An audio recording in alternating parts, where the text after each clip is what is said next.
오늘도 부족하기 짝이 없는 저를 통해 하나님이 저와 여러분에게 말씀해 주시기를 소원합니다.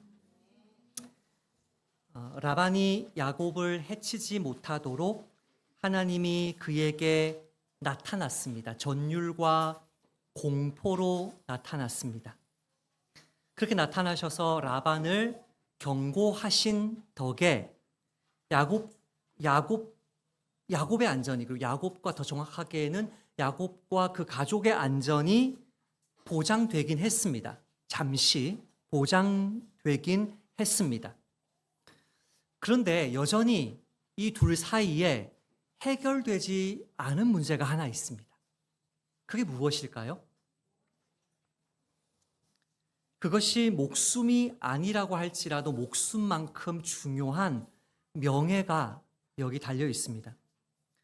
어떤 명예냐면 라반은 여전히 자신을 도둑 맞은 시혜자, 은혜를 베푼 사람이라고 자기를 생각하고 있고, 야곱을 굴욕당해 마땅한 도둑놈으로 취급하고 있습니다.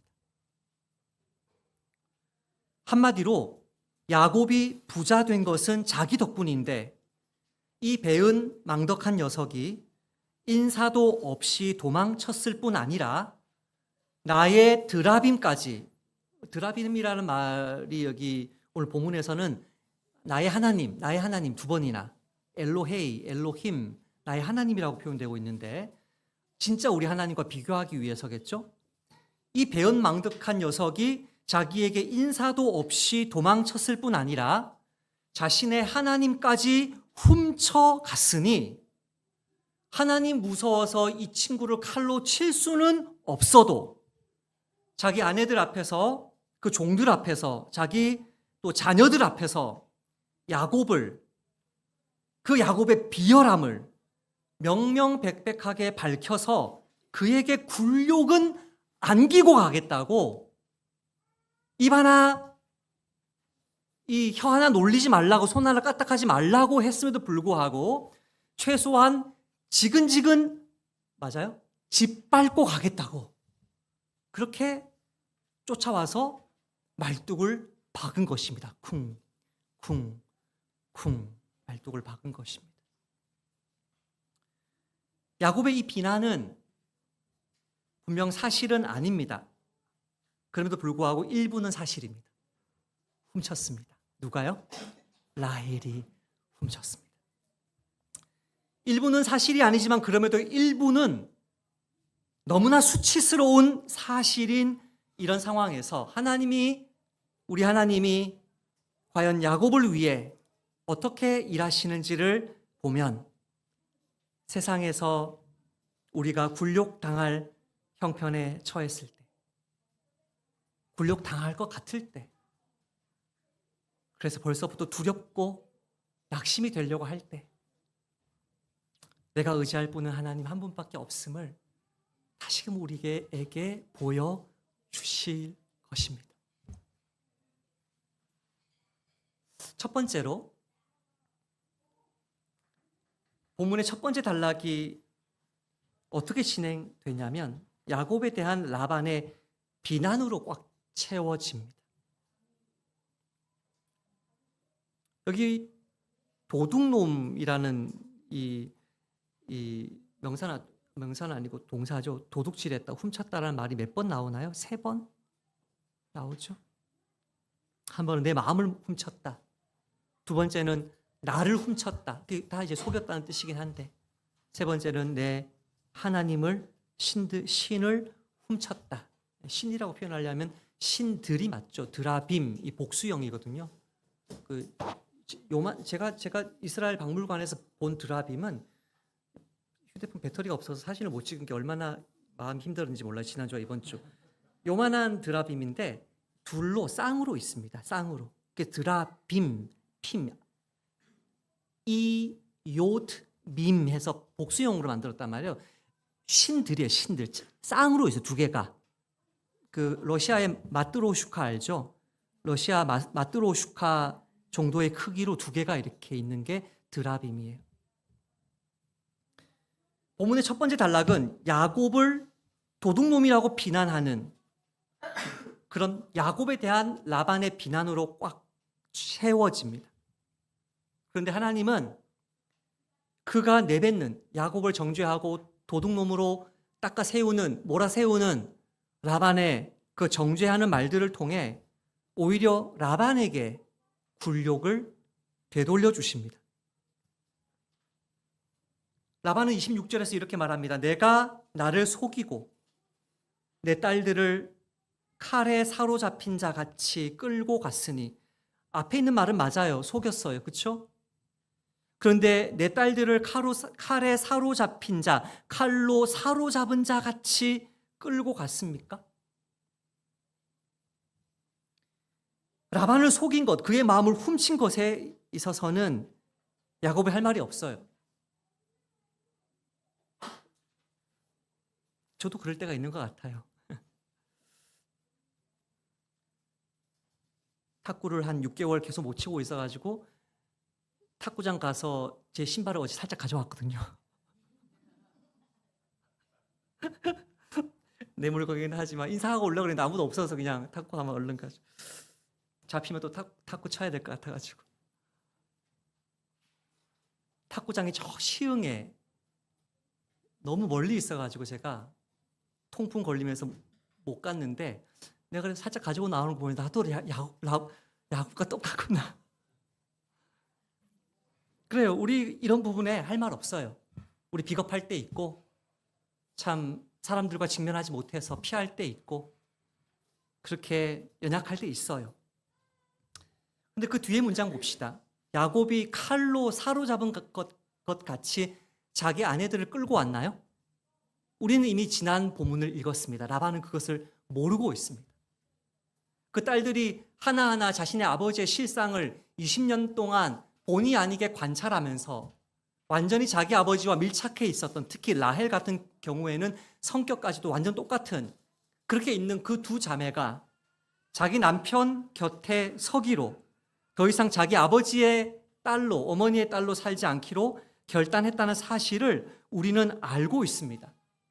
그런 라헬과 레아를 향해서 너의 아내들이라고 하지 아니하고 내 딸들을 끌고 갔다고 하면서 여전히 그를 남편으로, 자기보다 더 권위 있는 그 여성들에 대해서 더 권위자임을 인정하지 않는 정말 나쁜 사람. 야곱의 아내들은 결코 끌려온 것이 아닙니다. 인격적으로 야곱이 불러서 광야에서 이야기 다 나누고 자기 간증 다 나누고, 야곱 아마 눈물 흘리지 않았을까요? 오늘은 말할 것도 없고 오늘은 막 펑펑 울었을 것 같아요.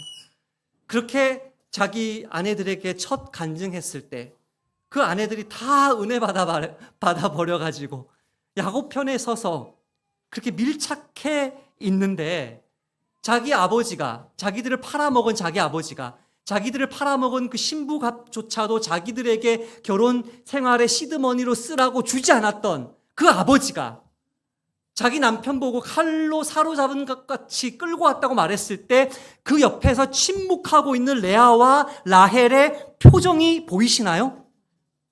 이런 말 전문 용어 있죠. 안 봐도 비디오다. 눈이 떠지고 입이 이러고 있는 거예요. 근데 아버지 무서워서 말은 못해요. 아버지가 무서워서 말은 못하고 있지만, 침묵하고 있지만 침묵에 항변을 하고 있는 것이고, 이 딸들의 침묵이 곧 아버지를 향한 정죄라는 사실을 우리는 알고 있습니다. 벌써 라반은 굴욕당하고 있습니다. 바보.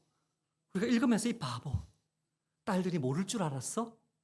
네 딸들이 10대, 20대, 30대 점점점 커갈수록 너가 어떻게 그 아이들을 키웠는지 다 알 건데 모를 줄 알았어? 우리는 독자로서 이걸 보고 있는 거죠. 그녀들은 이미 라반의 딸들로 살지 않기로 라반의 착취와 괴롭힘을 당할 대로 당한 남편 야곱 10번이나 속은, enough is enough, 충분히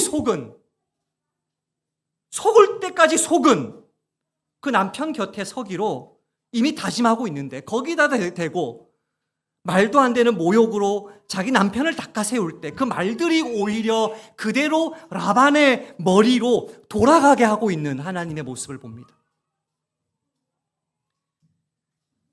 자신이 가해자가 아니라 피해자라는, 정말 완전 자기 의에 사로잡혀서 현실 파악을 전혀 하지 못하는, 이미 그 사람은 자기 마음을 떠났는데, 그의 마음은 이미 자기를 떠났는데 여전히 자기가 시혜자고 권위자고 주인이라고 착각하는 이 야곱의 모습이 얼마나 우스꽝스럽습니까? 특히 29절 전반부를 제대로 읽을 필요가 있습니다. 29절 전반부를 주보에 있는 글로 한번 읽어볼래요? 시작. 너희를 해할 만한 능력이 내 손에 있으나 너가 아닙니다. 야곱 너가 아닙니다. 내 손자들과 딸들에게 입맞추지 못하게 했다는 28절 말씀을 29절에 이 대명사가 그대로 받은 것입니다. 너희를 해야 할 권세가 나한테 있다? 곧 내 손자들, 내 딸들 포함해서 너까지 내가 해야 할 권세가 있다는 이 무지막지한 라반의 말은 그가 얼마나 분노에 차서 뒤쫓아왔는지를 보여줍니다. 롯 사로잡혀 갔을 때 아브라함이 자기 집에 길렀던 사병들 데리고 뒤쫓아간 거 기억나십니까? 완전히 그 모습이거든요. 야곱 도망갔어? 야, 형제들 다 모아. 사병 다 모아. 그래서 쫓아간 거예요. 지금 야곱이 집안이 굉장히 큽니다. 12명만 있는 게 아니고요. 종들이, 남녀 종들이 너무 많은데 이 사람들을 몇십 명 데리고 와서 잡아가려고 했다고 생각하세요? 수백 명 군대를 데리고 온 거거든요. 칼 차고. 너희 모두를 해야 할 권세를 불이 먹튄 거예요. 이렇게. 자, 묻겠습니다. 칼로 끌고 가려고 하는 사람이 누굽니까? 자기 얼굴에 침 뱉기를 지금 하고 있는 것이죠.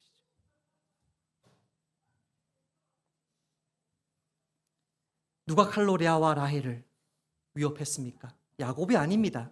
라반 자신입니다.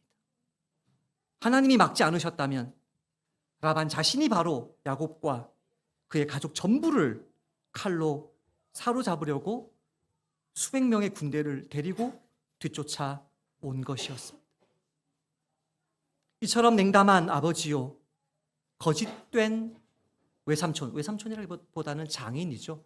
외삼촌이라는 단어는 없어요. 전부 다 너라는 대명사를 지난주도 오늘도 계속 외삼촌이라고 그랬는데 당신의 야곱은 이렇게 말하고 있고, 어쨌든 이 거짓된 장인, 냉담한 아버지, 돈의 노예, 이 장인이 더 믿을 수 없는 이야기를 하는데 즐거움의 잔치를 벌여가지고 노래들을 불러주고 볶습니다.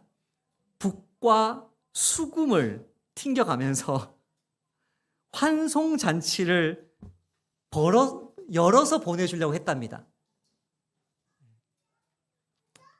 이 말이 혹시 우리 상철 집사님 믿기시나요? 자, 라반이 벌이는 잔치의 버전은 어떤 버전? 라헬과 레아를 뒤바꾸는 버전의 잔치. 라반에게 있어서 잔치는 상대방의 허를 찌르는 잔치. 라반에게 있어서 어마어마한 환송식을 벌여준다는 것은 그를 그 앞에서 굴욕시키기 위한 잔치가 되었겠죠. 하나님이 막지 않으셨다면 라반 자신이 바로 야곱과 그의 가족을 칼로 사로잡을 사람이었고, 그들을 뒤통수 쳐서 야곱으로 하여금 꼼짝 못하게, 그곳을 떠날 수 없게 만드는 그런 잔치가 벌어졌을 것입니다. 특히 41절을 보시면 야곱에 의하면 라반은 자기 입의 말을 몇 번이라도 뒤집을 수 있는 자입니까? 10번이라도 뒤집을 수 있는 자입니다. 그런 사람이 환송에 열어주려고 했는데 점점점 했을 때 그 말을 믿을 수 있는 사람이 누구겠습니까? 라반이 자기 의를 내세우는 말을 하면 할수록 그 말을 듣는 사람의 마음에 일종의 역겨움이 일어납니다. 제가 여러분에게 무슨 말을 할 때 역겨움이 일어나는 일이 없기를 정말 소원합니다. 부모님이 여러분에게 무슨 말을 할 때 여러분 속에서 역겨움이 일어나는 경험들을 결코 하지 않으시기를 축복합니다.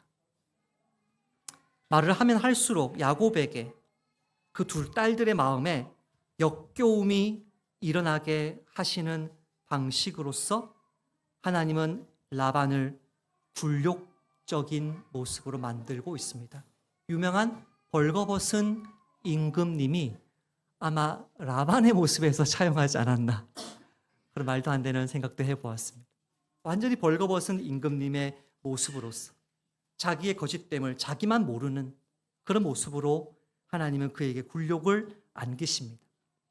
여러분, 이때 저와 여러분이 할 일은, 따라서 합시다, 그냥 그 말을 가만히 들어주는 것이다. 지은 자매가 저보고 웃으셨는데, 아니 왜 그 말을 들어줘요 목사님, 그 뜻이잖아요. 그러니까 피할 수 있으면 피해야죠. 상대하지 않을 수 있으면 상대하지 않아야죠. 그럼에도 불구하고 내가 피할 수 없는 권위자가, 회사 사장이, 피할 수 없는 어떤 대상이, 정말 소원하지만 목사는 아니길 바라긴 하는데요, 목사가, 부모가 그런 말들을 나에게 내뱉을 때 내가 할 수 있는 최선의 길은 그냥 가만히 들어주는 것입니다. 그러면 하나님이 알아서 그가 내뱉은 말로서 굴욕이 그에게로 돌아가게 하시는 것입니다.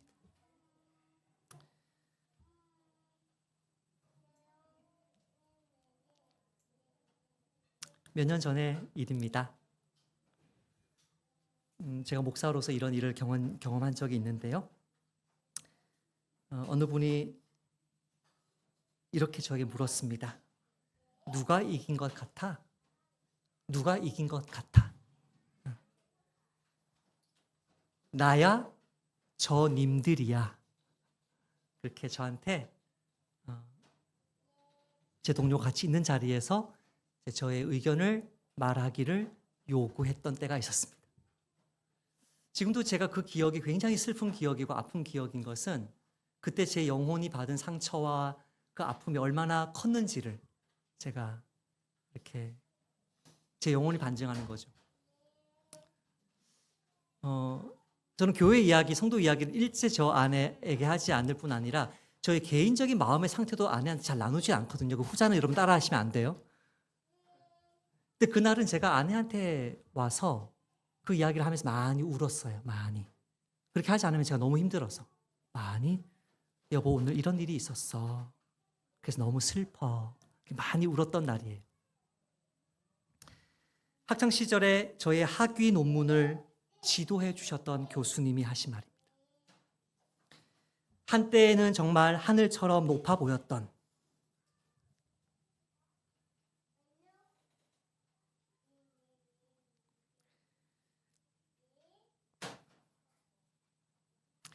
그 어른이 내가 동료들과 식사하는 자리 옆으로 와서 이 질문을 던졌을 때 제가 뭐라고 대답했을 것 같아요? 제가 할 수 있는 최선은 그저 침묵하는 것이었습니다. 제 표정 한번 보실래요? 제가 어떤 표정이 지었느냐면, 이걸 보지 않고요. 밥은 여기 있고, 동료들은 이렇게 원탁 테이블이었고, 저는 여기 있고, 이 논문 지도 교수는 여기에 섰어요. 제가 이렇게 가만히. 제 기억에 그게 1, 2초, 2, 3초인데도요. 얼마나 그 시간이 길었는지 몰라요. 얼마나. 제가 할 수 있는 최선이 그저 침묵하는 것이었어요. 저는 당신이 이겼습니다라고 말할 수 없었습니다. 그것은 내 양심을 속이는 말일 터였습니다. 그러면 안 되죠. 그럼 제가 여러분에게 뭐 직장에서 뭐 가정에서 여러분 양심 속이지 말라고 어떻게 설교해요? 그렇다고 저분들이라고 말할 수도, 저분들이 이겼다라고 말할 용기도 없었습니다. 그것은 나의 옛 스승을 그의 면전에서, 나의 동료들 앞에서 모욕하는 일인 것 같아서 차마 그렇게도 할 수 없었습니다. 그래서 저는 그냥 가만히 입을 닫고 있었고, 그 시간이 정말 정말 길게 느껴졌습니다. 그때 제 옆에 앉아서 식사하던 가장 가까이 있던 동료가 그분에게 이렇게 말했습니다. 그 목소리가 지금 생각하면 그렇게 크지 않았던 것 같은데 엄청나게 크게 제가 느껴졌어요. 지금도 생각해도 그렇게 크게 막 외친 것 같아요.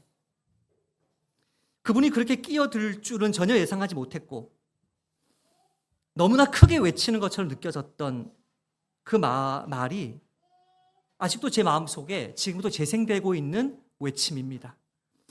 누가 이겼다니요? 예수님이 이기셨죠. 할렐루야. 그 말을 들으면서도 저는 미동도 하지 않았고 그 어르신은 곧바로 자기의 자리로 돌아가신 것 같았지만 쳐다보지 않았고 10분쯤 지났을까요?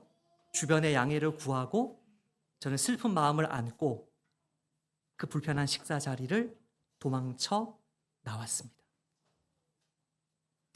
피할 수만 있다면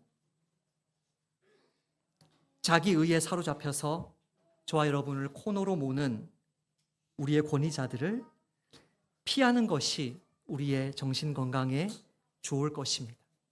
그러나 피할 수가 없다면 그냥 가만히 두시면 됩니다.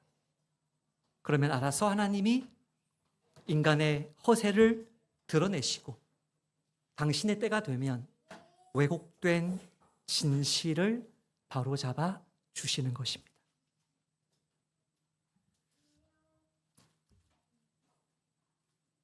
그럼에도 라반은 한 가지 믿는 구석이 있었습니다.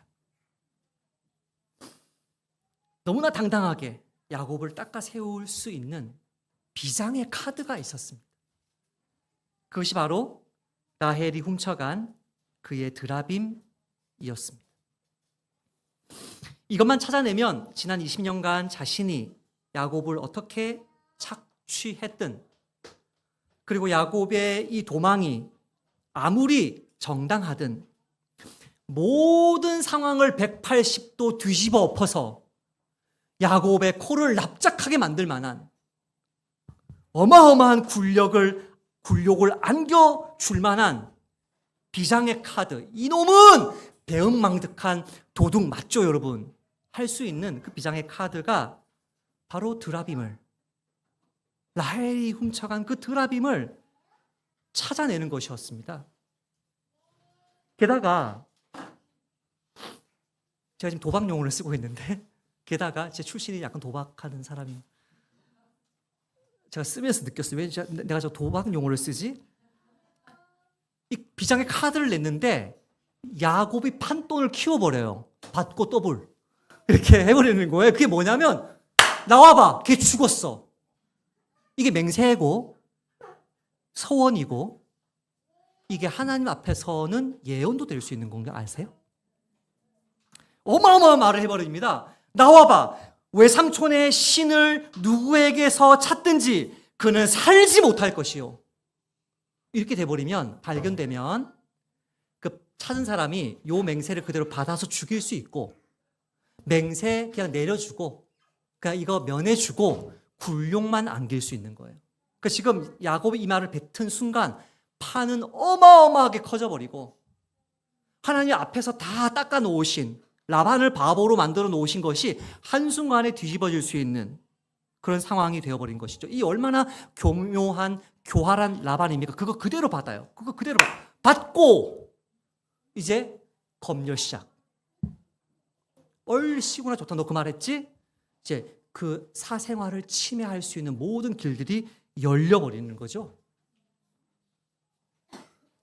자신도 모르게 가장 사랑하는 아내의 목숨을 걸어버린 이상 드라빔이 라헬의 장막에서 발견되는 순간 그 아내를 살려내기 위해서라도 자기가 내뱉은 말을 책임지기 위해서라도 야곱은 최소한 라반 앞에서 애걸, 복걸, 자기 목숨을, 자기 아내의 목숨을 구걸하고 손발 다 빌어야 돼요.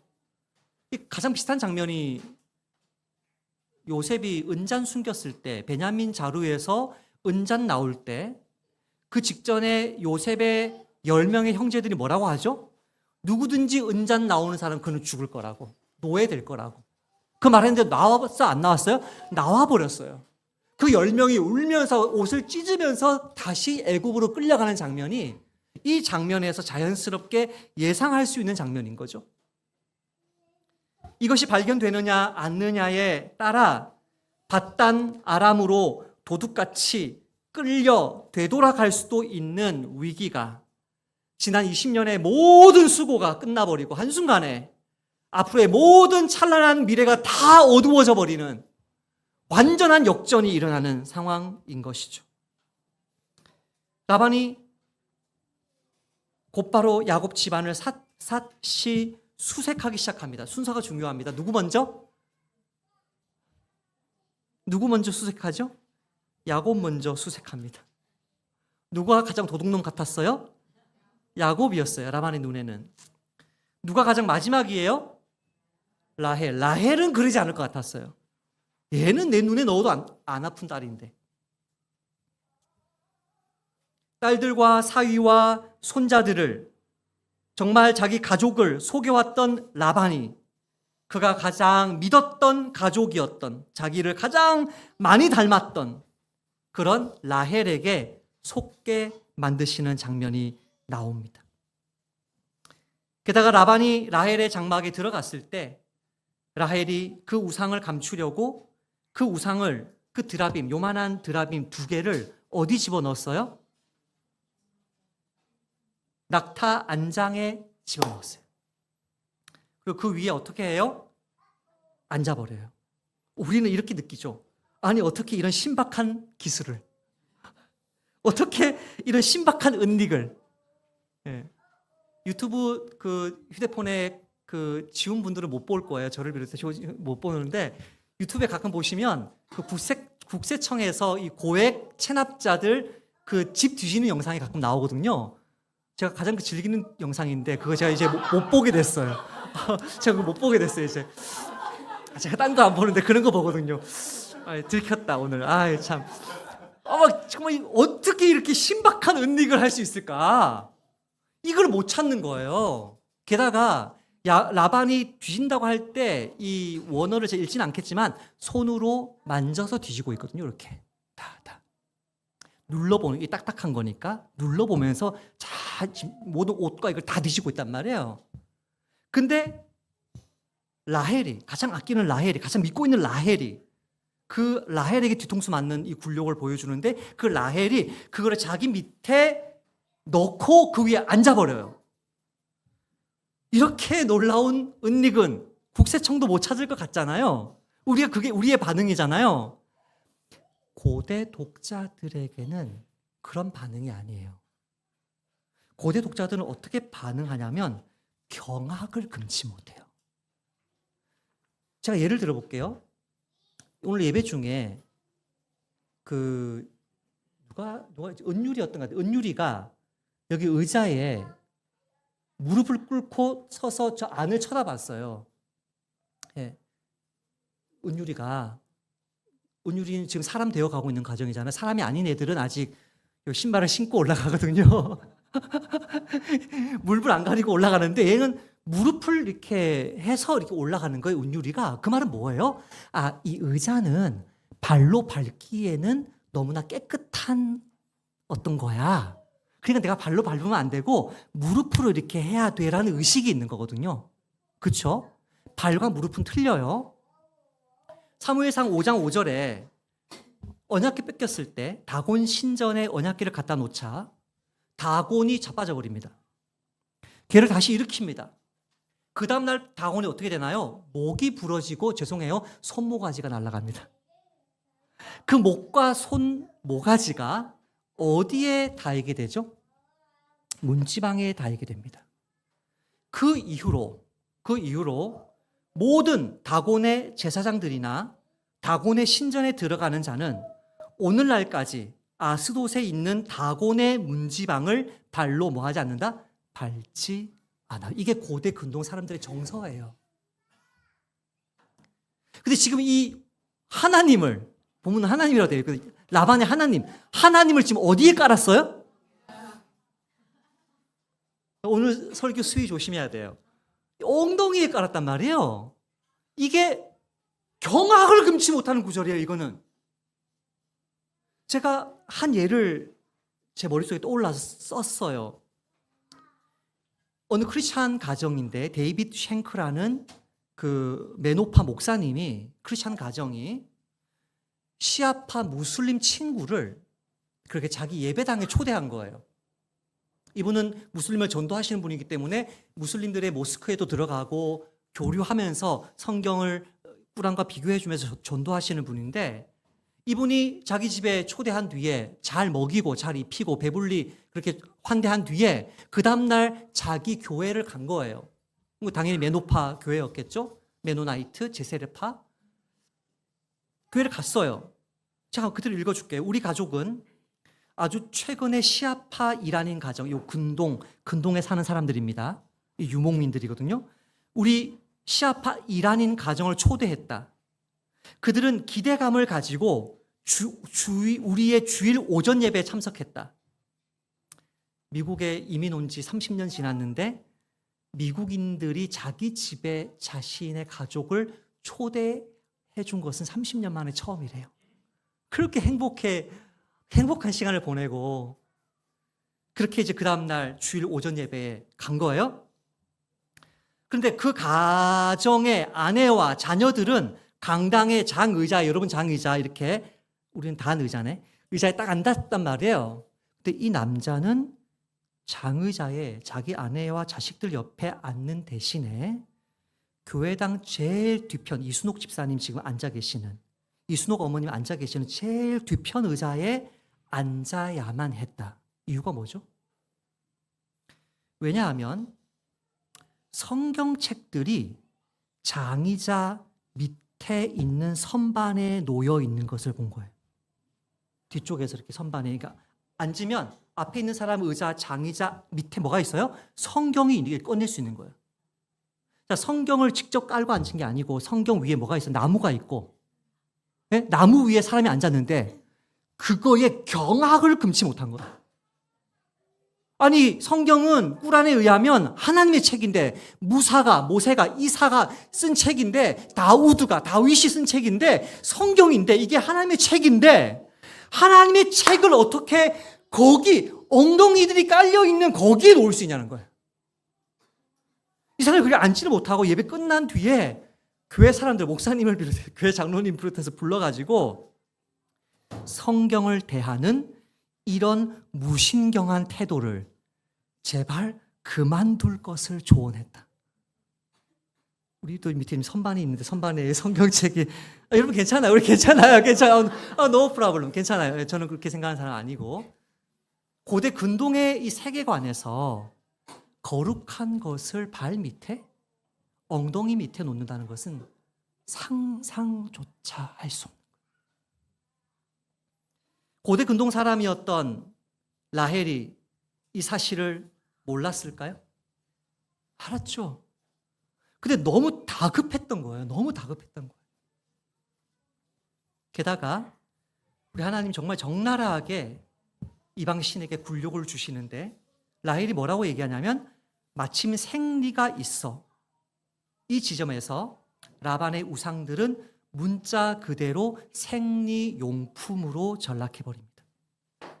레위기 말씀을 보시면 하나님이 왜 정액이나 피나 이런 것들을 왜 중시하는지가 한 세 가지로 나오는데, 첫 번째는 그것은 그 생명을 상징하기 때문에 그거를 정말 조심해서 다루게, 생명을 상징하기 때문에. 두 번째는 그것을 통해서 여성들을 보호해요. 레위기 15장 19절 말씀이 대표적인데, 어떤 여인이 유출을 하되 그의 몸에 그의 유출이 피이면 이래 동안 불결하니, 이래 동안 불결해서 그를 만지는 자마다 저녁까지 부정할 거기 때문에 그 여인은 가만히 둬야 돼요. 이게 뭐냐면 생리 휴가의 시초예요. 웃을 일이 아니고 진짜예요. 세 번째는 뭐냐면, 피부병이든 모든 그 율법들을 자세히 보시면, 위생관념이 전혀 없는 사람들에게 이렇게 철저하게 흐르는 물에 이걸 씻게 하거든요. 흐르는 물에. 고인 물이 아니고 흐르는 물에 이 피를 다 씻게 한단 말이에요.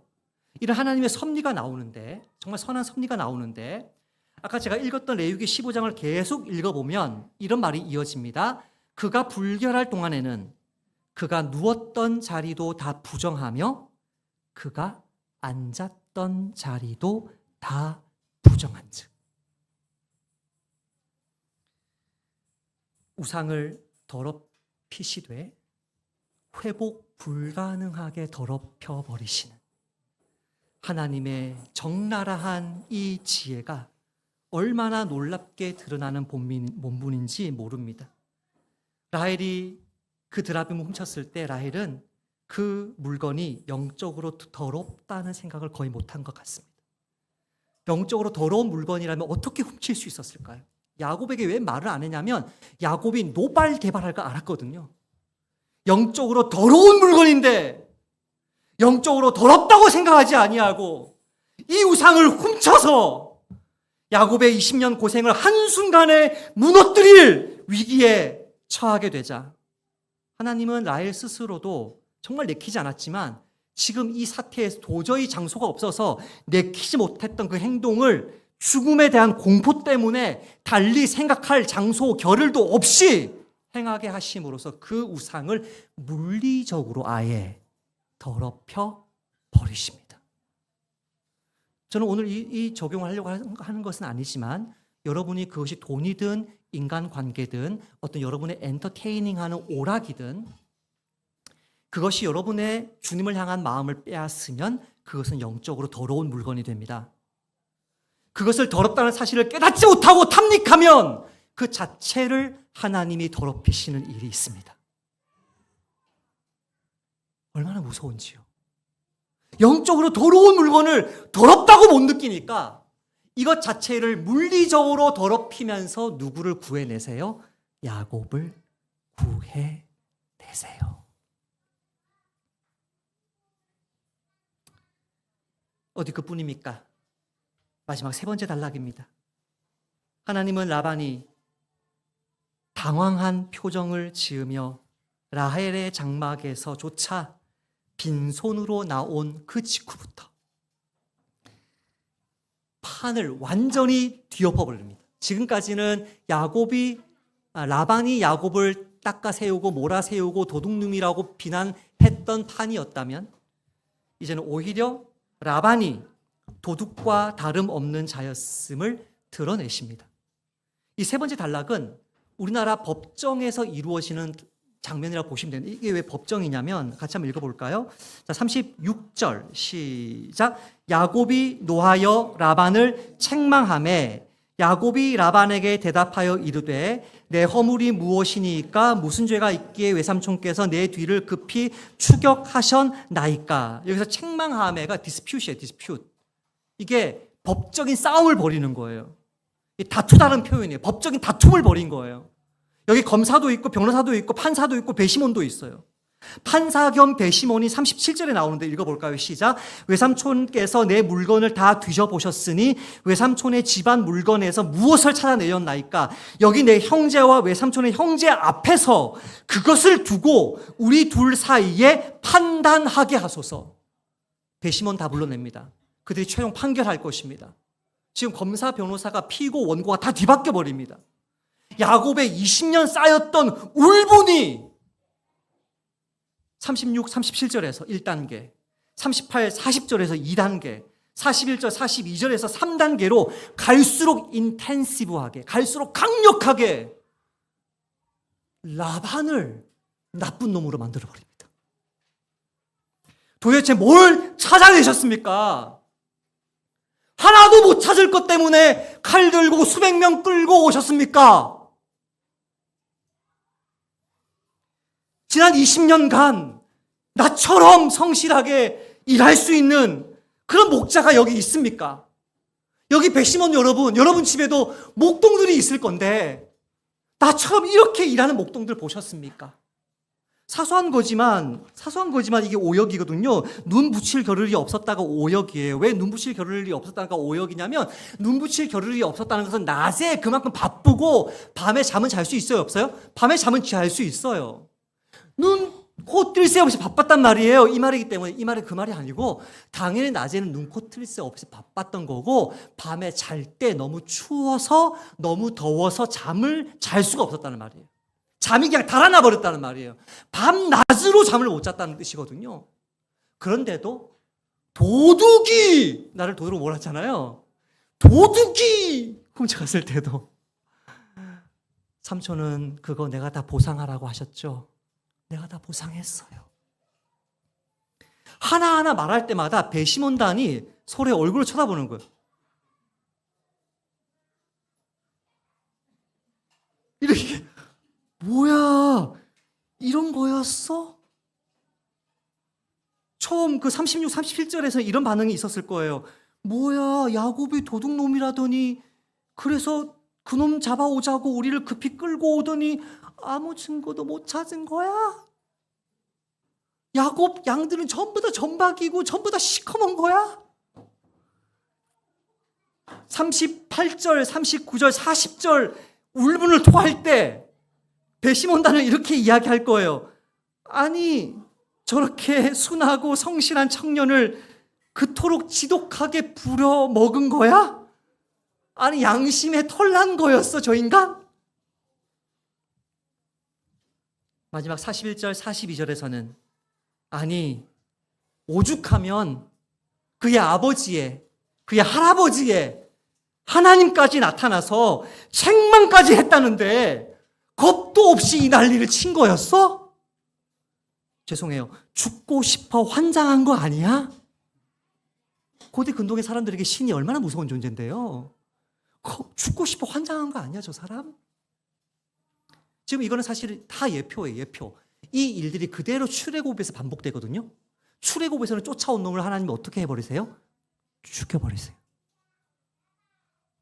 야곱은 이스라엘이고 야곱은 이스라엘 민족이고 이 사람의 그 아람은 출애굽이고 20년 포로 생활은 이 사람들의 그 종살이고 그대로 예표라 그대로 똑같이 이루어질 건데 하나님은 바로와 바로 군대를 다 죽여버리셨단 말이에요. 지금 죽으려고 환장했나? 이런 생각이 자연스러운 생각입니다. 그 누구도 말은 안 하고 있지만 레아와 라헬처럼 그 누구도 말은 안 하고 있지만 그곳에 모인 모든 사람들이 다 알아버리고 말았어요. 라반은 최소한 20년간 어떤 인간이었는지를 모조리 알아버렸어요. 그렇다면 그들 모두는 이렇게 결론 내렸을 것입니다. 야곱 무죄. 속으로 가로 열고 나도 도망쳤겠다 야. 가로 닫고. 이쯤에서 중요한 질문 하나 해보겠습니다. 야곱을 굴욕스럽게 만들려 했던 라반이 왜 오히려 굴욕을 당한 것입니까? 야곱의 마지막 말씀 42절 같이 읽어봅시다. 시작. 우리 아버지의 하나님 아브라함의 하나님 곧 이삭이 경외하는 이가 나와 함께 계시지 아니하셨더라면 외삼촌께서 이제 나를 빈손으로 돌려보내셨으리라마는 하나님이 내 고난과 내 손의 수고를 보시고 어젯밤에 외삼촌을 책망하셨나이다. 하나님이 나의 고통을 보셨다는 말은 이 예표하는 이 사건이 보여주는 그 실상인 출애굽에서만 구약성경 전체에서 출애굽에서만 딱 2번 사용돼요. 딱 2번. 여호와께서 이르시되 내가 애굽에 있는 내 백성의 고통을 분명히 보고 모세에게 하는 말인데 내가 내려가서 그들을 애굽인의 손에서 건져내고 그들을 이 땅에서 인도하여 아름답고 광대한 땅 젖과 꿀이 흐르는 땅 곧 가나안 족속의 지방에 데려가려 하노라. 그 약속의 땅으로 데려가려고 하는 그 백성들을 눈에 피눈물 흘리게 만드는 그 고통을 하나님이 다 보았기 때문에 그 앞을 가로막는 자가 라반이든 바로든 누구든 오히려 그들에게 굴욕을 그들에게 죽음을 안겨줘서라도 나는 내 백성을 구해내겠다는 그 하나님이 계시기 때문에 이런 역전이 일어난 것이거든요. 그러므로 저와 여러분이 고생하는 목적이 가정에서 세상에서 교회에서 저와 여러분이 고생하는 목적이 이 세상의 성공이라면 저와 여러분이 징계적 훈육 섭리에 빠져야 마땅합니다. 맛을 잃은 소금은 짓밟힐 수밖에 없습니다. 그때는 할 말 없어요. 이 굴욕 되돌려 달라고, 아니 되가게 해달라고 그런 말 할 수가 없어요. 그런데 저와 여러분이 이 땅에서 수고하는 것이 우리의 삶의 방향인 하늘 복향을 향해서 신실하게 가기 위함이라면, 우리의 가정을, 교회를, 우리의 학교와 직장을 그 하늘 본향의 임시 출장소답게 아름답게 세우는 것이 우리의 목적이라면 하나님은 결코 우리가 고통당하는 것을 방관하지 않으십니다. 우리가 굴욕당하는 것을 결코 허락하지 않으십니다. 반드시 우리의 굴욕을 되갚아 주십니다. 당신의 이름을 위해서. 게다가 하나님은 이미 우리를 죄의 노예로 세상의 종으로 삼으려는 이 세상의 드라빔들, 이 세상의 신들을 향해서 이미 굴욕을 선포하십니다. 이미 그들을 굴욕당하게 하십니다. 사도 바울의 말씀입니다. 또 범죄와 육체의 무할례로 죽었던 너희를, 예전에 야곱 모습, 예전에 저와 여러분의 모습, 범죄와 육체의 무할례로 죽었던 너희를 하나님이 그와 함께 살리시고 우리의 모든 죄를 사하시고 우리를 거스르고 불리하게 하는 법조문으로 쓴 증서를 지워버리시고 제하여 버리사 십자가에 못 박으시고, 여기 나오는 사람들이, 존재들이 이게 신들이거든요. 천사들이거든요. 대통령을 말하는 게 아니고 통치자들과 권세들을 무력화하여 드러내어 구경거리로 삼으시고 십자가로 그들을 이기셨느니라. 할렐루야. 며칠 전인가 몇 주 전인가 어느 귀신 들린 사람이 있는데 나그네 교회 데리고 가도 돼요? 그래서 내가 데리고 오라고 그랬어요. 그 하늘의 신들을 드러내어 구경거리로 삼으시고 십자가로 이미 이기신 하나님을 찬양합시다. 하나님의 이 놀라운 사랑을 생각하며 말씀을 맺습니다. 오늘 본문에 나오는 야곱의 성실한 목양을 읽으며 참 감동했습니다. 우리 하나님, 야, 이게 진짜 비장의 카드네. 아니 그 20년 동안 그 이기적이고 그 못돼 먹었고 그렇게 자기 형을 이겨 먹으려고 하는 정말 못돼 빠진 그런 동생을 아니 이렇게 만드신 거였어? 야곱이 이 정도였어? 이 정도로 진실하고 성실한 사람이었어? 감동했습니다. 또 한편 이 성실한 야곱의 그 문자적인 목양의 모습을 읽으면서 사도 바울의 그 비유적인 영적인 목양의 모습이 떠올라서 써보았습니다.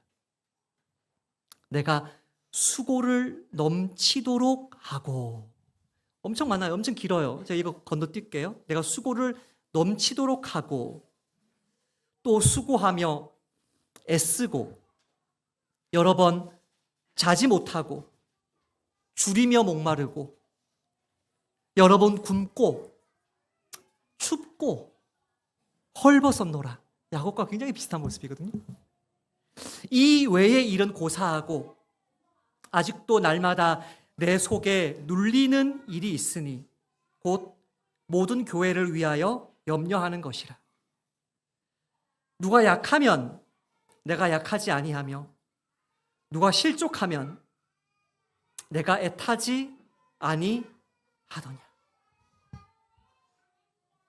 나그네 교회 집사, 장로, 권사는 이런 분들만 뽑혀야 합니다. 나그네 교회 목사는 이런 사람들로만 세워져야 합니다. 성도에게 기존의 교회를 떠나서, 다 여러분 그렇게 하신 분들 아니에요? 성도에게 기존의 교회를 떠나서 새로운 교회를 찾는 것은 결코 쉬운 일이 아닙니다. 그러나 더욱 힘들고 고생스러운 일은 그 교회를 위하여 늘 수고하며 염려하는 성도로 세워지는 것입니다. 목사에게 교회를 개척하거나 새로운 교회를 만든 것은 결코 쉬운 일이 아닙니다. 그러나 더욱 힘들고 고생스러운 것은 그 교회를 위하여 그 속이 눌리도록 늘 염려하는 목사로 세워지는 것입니다. 하지만 성도이든 목사이든 우리의 고통을 다 보고 계신 우리 하나님이 결코 방관하지 않으시고 결코 우리를 굴욕당하도록 내버려 두시지 않을 것입니다. 이 사실을 믿고 이 한 주도 이 세상 속에서나 아니면 세속적인 그리스도인들이 나를 어떻게 대우하든 내 가정을 의롭게 다스리고 내 직장과 학교에서 정직하게 일하며 내 교회를 거룩하게 세우는 일에 넘치도록 수고하시는 저와 여러분 되시기를 주님의 이름으로 축복합니다. 하나님 아버지 감사합니다. 내가 우리 주님의 모습으로 내 가정을, 교회를, 직장을, 학업을 그렇게 세우려고만 한다면 우리가 결단코 굴욕당하지 아니하고 우리 하나님이 우리 편 되어 주실 것을 믿사오니 낙심되는 일이 있고 섭섭한 일이 있고 두렵고 힘든 일이 있을지라도 결코 굴복하지 아니하고 주님의 이름으로 담대하게 나아가는 나그네 교회의 모든 성도들과 목사 되게 하여 주시고 그런 주의 종들만 목사로 계속 또 평신도 지도자로 임직받을 수 있도록 복 내려 주옵소서. 예수님의 이름으로 기도합니다.